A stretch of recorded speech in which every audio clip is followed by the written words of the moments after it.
มาขอกำลังขอได้ดีตลอดวันนี้มาแอวบ้านคุยลาโต้เงาสำรับตัวเฮาใจดีของ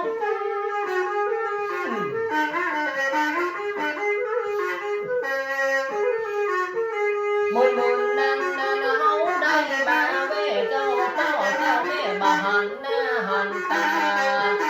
วันนี้มาแอวบ้านตุ้งเงาสำรับตัวเฮาก็ได้เดินตามมานาเจ้าแม่นานับเป็นเวลาหลายปีมาคอย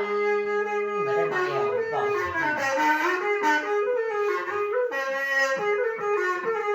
ก็เดียวว่าอุ้ยแล้วเป็น13 ปีมันก็ถึงมีเตะกะว่าบาเดียวมาแอวถึงจงถึงบ้านใจเจ็ดน้องมาแวะมาแวะตั้งใจตึงบังมองใจตึงบังมองมาหาบ้านหาจงสุขภาพไม่ดีอยู่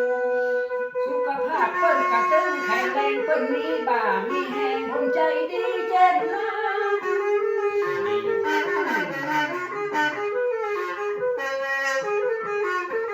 ก็เป็นพ่อราเป็นอยู่จังก็อยู่บ้านนับปีก็ได้มาหาเป็นบุญของเฮาแต่ตัดก็ได้มาก็ลานี้มานาบ้านนี้ท่านให้เป่าปีสูงมาตลอดโดยกับอย่างก่อนเขาได้ตัวกันอะไรหลายเดือนมาได้เสื้อนะว่า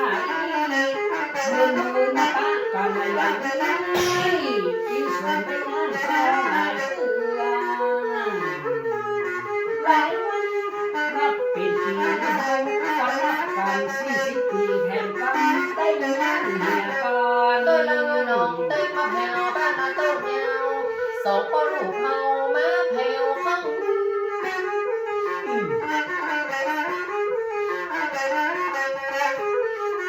แวะแอวเฮียผู้ตาแวะแอวเฮียผู้ที่เจ้าน้องเจ้าที่ไทยบ่ฮู้บ่หันวันหน้าวันตามีงานมาคือตีดีล้อมเลิกปืนอย่าติดต่องาน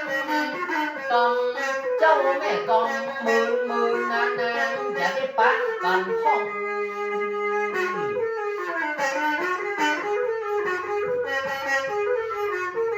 ขี่รถขี่ลานก็ได้รู้ว่ามาไกลขี่มอเตอร์ไซค์มาตั้งเพชรก่อนเขาปีนละคนสักปีนละอ่อนก็เลยได้ห้อนมาแอวบ้านปอต้อง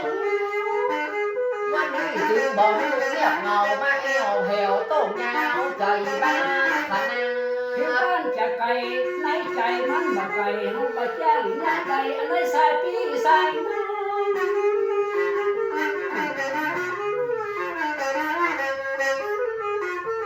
ก็มันเฮาอยู่ในใส่ในต้องปีนพี่เป็นน้องออกต้องกับห่วงกันจ้างพี่กับตึงจ้างซออย่างเข้าว่าดอหินตากำตั้งกำไข่มาหูหันให้ยุกกันตลอด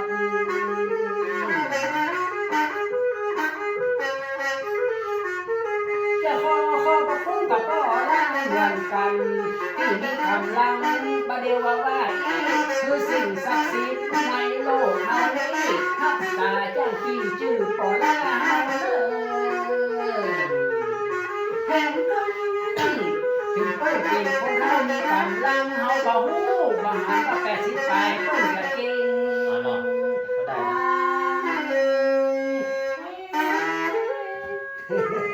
็ได้รู้ได้ได้อยู่ได้อยู่พวกพอได้อยู่เนาะ